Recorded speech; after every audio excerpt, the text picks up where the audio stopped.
Hello students, now let us study about cell communication. How one cell will communicate to another cell we will see in this portion. So all cells, they communicate among themselves, that is they communicate with each other and with their environment. So for example, bacteria, they can sense the presence of nutrients like glucose or amino acids that are there in their surrounding, and they move towards that. Likewise, for eukaryotic cells also, they can sense the presence of molecules that are secreted by other cells and they will respond to that. So this is what we will study in cell communication, how one cell will communicate to another cell. So this cell communication, it is accomplished by various signaling molecules which are secreted by one cell that will bind to the receptors or the target cell.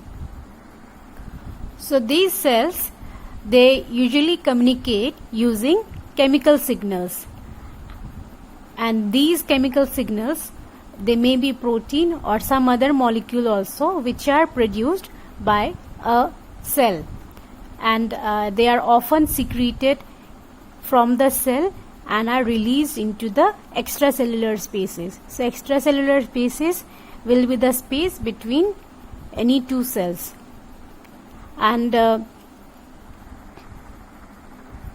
these signals are then transmitted to the neighboring cells. So let us understand with the help of a diagram. This is our cell 1, suppose, and this is cell 2, and this one will be cell 3.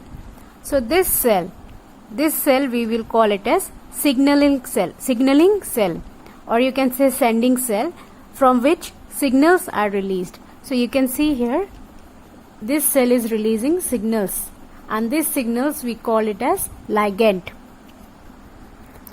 So this signal is released in the extracellular spaces, the space between the two cells. So here the signals are released, the ligands are released. Now we have another cell, this is cell 2. This cell we call it as target cell. This cell will respond to the signal released by this cell, and here you can see this part. This is the receptor. It receives the signals that has been sent by this cell. So signals, the cell will respond to the signal sent by this cell. So the signals, these will bind to the cell who has receptors for those signals, and it will not bind to any cell who don't have the receptors to receive the signals. You can see here we don't have any receptors. So these are non-targeting cells, no receptors for the ligand. So where will the signals will bind, isn't it?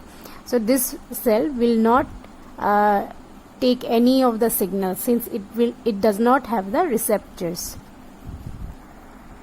So we can say that in order to detect a signal that is sent by a target cell, the neighboring cell, it must have the right receptors for that signal. So when a signaling molecule, it binds to its receptors, when a signaling molecule will bind to its receptors, it triggers a change inside the cell. It will trigger a change inside the cell.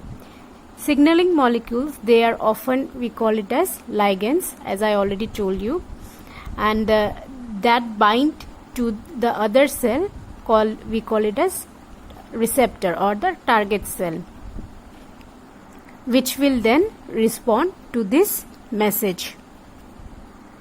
So these signaling molecules to which plant and animal cell respond, they may range from very simple like ions or gases to very complex proteins also. So for example, nitric oxide is one such example of signaling molecule that will be present in the nervous system or the immune system or the circulatory system. So these are the simple signaling molecules. And when I talk about complex signaling molecules, we have hormones, growth factors. This will be included under complex signaling molecules.